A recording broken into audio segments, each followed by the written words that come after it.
A lot of this gets much more difficult in a world of higher interest rates. I mentioned it in passing. I was just looking in my notes. 95% of Somalia's public spending in 2022 was paying off debts. So the debt squeeze is a massive part of this story. Of the countries in the watch list, the bulk of them are in debt distress. There are 60 or 70 countries in the world in total in debt distress. But for anyone in the US or Europe, 4, 5, 6, 7% mortgage rates are a problem.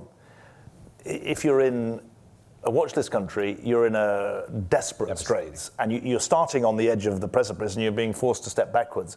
And this debt squeeze is a massive issue. Remember, a lot of these debts, no one expects them to be paid off, so they're trading at 30 or 40 cents in the dollar. Look, there's been a really interesting, I think it was the Nature Conservancy did it, of a debt for nature swap, where they essentially bought out some of the debt of Belize, and it was underwritten by the DFC, the Development Finance Corporation in the US.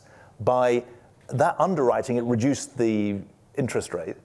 You were then able to get into a situation where there was a dividend in the difference between the previous interest rate and the new one. That dividend was then spent on nature. And we're working to see whether that isn't a model for, if you like, a humanitarian debt swap.